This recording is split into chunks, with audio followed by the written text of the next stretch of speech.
Government کے ادارے میں جا کے دیکھا آپ لوگوں نے؟ نہیں دیکھا تو جا کے دیکھ لو. جو سرکاری لوگ ہوتے ہیں, جو خاص طور پہ سیاست سے جن کا تعلق ہوتا ہے, تو وہ اپنے لیڈروں کو, آپ کو پتہ ہے کہ ہر جرم ان کا کیا ہے, ہر جرم ان کا, وہ کچھ بھی کر لیں تو وہ حاجی ہیں, وہ پھر بھی پرہیزگار ہیں, اور مخالف پارٹی کا جتنا بھی اچھا کر لے وہ پھر بھی کیا ہے, 2 نمبر. تو یہ چمچہ گیری ہر دور سے چلی آ رہی ہے.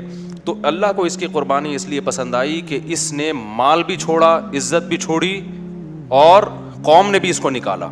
تو آگے جواب میں کیا کہتا ہے, وقال الذی آمن یا قوم انی اخاف علیکم مثل یوم الاحزاب. اے میری قوم ذرا ہسٹری اٹھا کے دیکھو, تاریخ میں مختلف قوموں کی تباہی کے واقعات ہیں, کیونکہ ان کی زبانوں پر عام تھے, یہ تو سب میں مشہور ہو گئے تھے یہ واقعات. مثل دأب قوم نوح, قوم نوح کا واقعہ, وہاں بھی ایسا ہی ہوا تھا. ایک پیغمبر نے دعویٰ کیا میں پیغمبر ہوں, قوم نے نہیں مانا, اور اللہ نے پوری قوم کو تباہ کر دیا. وعاد, قوم عاد کے ساتھ بھی ایسا ہوا. وثمود, اور قوم سمود کو بھی تباہ کیا گیا.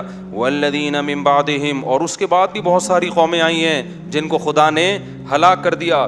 وما اللہ یرید ظلما للعباد, اور اللہ تو بندوں کے ساتھ ظلم نہیں کرتا. ایسا لگتا ہے ان قوموں میں کوئی فالٹ تھا جس کی وجہ سے پوری قومیں تباہ کی گئی ہیں, تو اس فالٹ میں غور کرنا چاہیے, ایسا نہ ہو کہ وہ فالٹ ہمارے اندر بھی ہو. وَيَا قَوْمِ إِنِّي أَخَافُ عَلَيْكُمْ يَوْمَ التَّنَادِ, پھر وہ قیامت سے ڈرانے لگا. قرآن کے انداز سے پتہ چلتا ہے کہ آہستہ آہستہ اس کے تبلیغ کا انداز ایسا جاندار ہوتا چلا گیا اور اتنا کلیئر ہوتا چلا گیا کہ فرعونیوں کو پتہ چل گیا کہ یہ خود کیا ہو چکا ہے, یہ خود مذہب کو چھوڑ چکا ہے, ہمارے دین کو. تو اب اس کی انداز یہی ہے کہ پہلے اس طرح بات کر رہا تھا کہ ہو سکتا ہے بھائی کچھ عذاب ہم پہ بھی آ جائے, لیکن آہستہ آہستہ اس کی دعوت میں مضبوطی آنا شروع ہو گئی.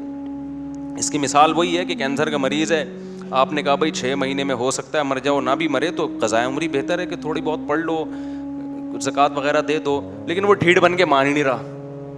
تو آپ کو جب اس کی آخرت کی فکر ہوگی نا, آپ اس کو سرٹیفکیٹ دکھاؤ گے ڈاکٹر کا, اس نے بولا ہے تو بھائی 6 مہینے میں مرے گا, دے دے, ٹھیک ہے نا. یہی ہوتا ہے نا. یا شوگر کا مریض ہے, لڈو کھائے جا رہا ہے, تو پھر آپ اس کو کہتے ہیں بھائی یہ تو اب یقین سے کہہ رہا ہوں کہ تو مرے گا, اگر آپ اس کے خیر خواہ ہیں. یہاں بھی ایسا ہی ہوا کہ قیامت کے دن سے ڈرایا جس میں ندائیں ہوں گی, یوم تولون مدبرین, اس دن تم پیٹھ پھیر کے بھاگو گے میدان حشر میں. ما لکم من اللہ من عاصم, کوئی اللہ کے عذاب سے بچانے والا نہیں ہوگا. پھر آگے ایک بڑی زبردست بات کی, وَلَقَدْ جَاءَكُمْ يُوسُفُ مِنْ قَبْلُ بِالْبَيِّنَاتِ. دیکھو یہ مصر ہے, تم خود جانتے ہو کہ مصر میں ایک دور میں یوسف کی حکومت قائم ہوئی ہے, صدیوں پہلے ہوئی. ابراہیم علیہ السلام اور موسیٰ علیہ السلام کا تو کافی فاصلہ ہے, لیکن وہ جانتے تھے, کیونکہ تاریخ تو خاص طور پہ حکومتیں کن کن نے کی, کب کی, یہ تو سب کو پتہ ہوتا ہے نا. یوسف علیہ السلام کی جب مصر میں حکومت قائم ہوئی, یہ تو ایک بہت عظیم تاریخی واقعہ تھا کہ دوسری قوم سے آ کے کسی نے حکومت کی اور مصر کو قحط سے بچایا. تو اے میری قوم, یوسف نے بھی مصر میں حکومت کی, اور فما زلتم فی شک مما جاءکم بھی, کتنے لوگ یوسف پر اس وقت ایمان لے آئے تھے, لیکن تم وہ لوگ ہو کہ آج بھی لبرل لوگوں میں ایسا ہی ہے, آج بھی ایتھیسٹ لوگ اسی طرح کی باتیں کرتے ہیں. کہاں ہے بھائی وہ خدا, نظر کیوں نہیں آتا وہ؟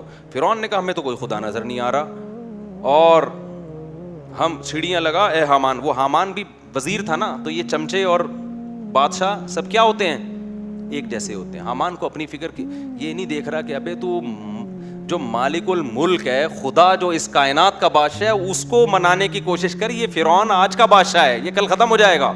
لیکن حامان نے بھی چمچا گیری میں عالمی ریکارڈ قائم کیا. تو حامان کو فرعون نے, میں یہ جو حامان کی برائی نہیں کر رہا, میں یہ سب اس لیے بتا رہا ہوں کہ ایسا نہ ہو کہ ہم بھی کسی کی چمچا گیری میں لگے ہوئے ہوں اور اس کی وجہ سے کس کو ناراض کر رہے ہوں, خدا کو ناراض کر رہے ہوں. تو فرعون نے کہا یا حامان ابنی لی صرحا لعلی ابلغ اسباب السماوات فاطلع الہ موسیٰ, میں موسیٰ کے خدا کو جھانک کے دیکھنا چاہتا ہوں, ذرا سیڑھیاں لگا اوپر تک. وإنی لأظنہ کاذبا, مجھے یقین ہے کہ موسیٰ معاذ اللہ جھوٹ بول رہا ہے, کوئی خدا نہیں ہے, سیڑھیوں سے اوپر جا کے دیکھ کے آنا چاہتا ہوں. وَكَذَلِكَ زُيِّنَ لِفِرْعَوْنَ سُوءُ عَمَلِهِ, قرآن کہتا ہے اس طرح شیطان نے فرعون کے سامنے اس برائی کو مزین کر دیا تھا. کفر پہ ڈٹا ہوا ہے, سچے پیغمبر کا انکار کر رہا ہے, بنی اسرائیل کے بچوں کا, معصوم بچوں کا قتل کر رہا ہے, اور اسی کے دربار میں لوگ مسلمان ہو رہے ہیں, اسی کی بیوی اسلام قبول کر رہی ہے, اور کیسی زبردست اس کو تبلیغ پہنچ رہی ہے, لیکن جواب میں کیا کر رہا ہے, سیڑھیاں لگاؤ میں خدا کو دیکھنا چاہتا ہوں. اللہ کہتے ہیں یہ برائی اس کی نظروں میں مزین کر دی گئی تھی. وما کید فرعون الا فی تباب وقال الذی آمن, پھر وہ شخص بول اٹھا, وہ اپنا کام کیا کر رہا ہے, بولو, وہ مسلسل کر رہا ہے اپنا کام, جو رجل مومن تھا. وہ کہنے لگا یا قوم اتبعونی اہدکم سبیل الرشاد, اے میری قوم میری بات مانو میں تمہیں سیدھا راستہ دکھاؤں گا. فرعون کی بات, یعنی فرعون نے کہا تھا نا کہ جو میری کھوپڑی میں آتا ہے وہی ٹھیک ہے, اور وہ بالکل ٹھیک ہے, میں تمہیں سیدھا راستہ دکھاؤں گا. تو اس نے جواب میں کیا کہا, فرعون نہیں دکھائے گا, کون دکھائے گا, اہدکم, میں بتاؤں گا سیدھا راستہ کیا ہے, کیونکہ میں موسیٰ سے پوچھ کے بتا رہا ہوں اور وہ اللہ سے پوچھ کے بتا رہے ہیں. تو جو اللہ کا راستہ دکھائے گا بتائے گا وہی ٹھیک ہوگا. اس کے علاوہ انسانوں کے جو خود ساختہ بنائے ہوئے راستے ہیں وہ ٹھیک نہیں ہو سکتے. تو کیا کہا اس نے, یا قوم انما هذه الحیات الدنیا متاع. اب جب قوم سے یہ کہنے لگا نا کہ میں جو کہہ رہا ہوں, ہو سکتا ہے یہ دربار میں کہا ہو سکتا ہے دربار سے نکلنے کے بعد. جب فرعون سے مایوس ہو گیا تو لوگوں کو پکڑ پکڑ کے محنت کر رہا ہے کہ تم کس کی باتوں میں آ رہے ہو بھائی, بادشاہ سلامت, یہ خود سلامت نہیں ہے, تھوڑے دنوں میں ابھی پتہ چل جائے گا اس کی سلامتی کا. تو آؤ میں تمہیں جو کہہ رہا ہوں وہ ٹھیک ہے, لیکن بات یہ ہے کہ بھائی ہم آپ کی بات مانیں تو عہدوں سے بھی جائیں گے اور دولت سے بھی جائیں گے, عزت بھی کیا ہوگی, ختم. ایک غلام قوم بنی اسرائیل اس کے دین کو اختیار کر لیں, یہ تو عزت بھی کیا ہو جائے گی ہماری, ختم ہو جائے گی. تو یہ آگے جواب میں کیا کہتا ہے, انما هذه الحیات الدنیا متاع. دیکھو یہ جو دنیا کی زندگی ہے نا یہ تھوڑے دنوں کا سامان ہے.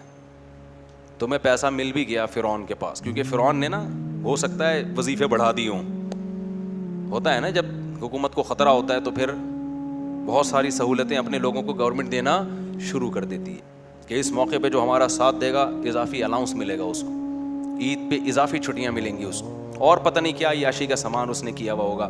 تو اس نے کہا کہ میری مان کے چلو, انما هذه الحیات الدنیا متاع, یہ دنیا چند دنوں کی زندگی ہے. آج بھی میرے بھائی یہی مسئلہ ہے, ہم لوگوں نے اس دنیا کو اپنا باپ بنا لیا ہے. تھوڑے دنوں میں مارکیٹ سے کیا ہونے والے, ہم بھی شارٹ اور یہ دنیا بھی شارٹ. بحریہ ٹاؤن میں پلاٹ مل گیا ٹھیک ہے, نہیں ملا کوئی اتنا زیادہ ٹینشن لینے کی ضرورت نہیں ہے. دیکھو رمضان میں ہمیں پتہ چل جاتا ہے کہ تھوڑا سا خوراک بھی کتنی کافی ہے ہمارے لیے. رمضان میں نا افطاری میں ایک کام کیا کرو, تھوڑے سے چنے کھایا کرو اور ایک خاندانی سا شربت پیا کرو. ایک شربت میں نا شہد ڈالو. کیا ڈالو, پہلے ایک میرے مشورے پہ ایک کام کر لو, یہ موضوع سے متعلق نہیں لیکن رہ جائے گی بات. دیکھو رمضان صحت بنانے کا بہترین ذریعہ. آپ ایک کام کیا کرو, افطاری سے 2 گھنٹے پہلے نا پانی میں نیمبو ڈال کے رکھو. اس نیمبو کی چھلکوں کی کڑواہٹ پانی میں آ جاتی ہے, وہ بہت اچھا ہے صحت کے لیے. نیمبو کے جو چھلکے ہیں نا وہ بھی بڑی اچھی چیز ہے. لیمن, اس کے چھلکوں کی کڑواہٹ آ جائے گی پانی میں, سمجھتے ہو. پھر اس میں تھوڑا سا نمک ڈال دو اور پھر لیمبو کو کیا کر دو آخر میں نچوڑ دو, اور پھر اس میں ڈال دو اپنے خرچے پہ شہد, خالص شہد کہیں سے ملے, وہ شربت افطاری میں پی لیا کرو. مزہ نہ آئے پیسے واپس. آئی بات سمجھ میں؟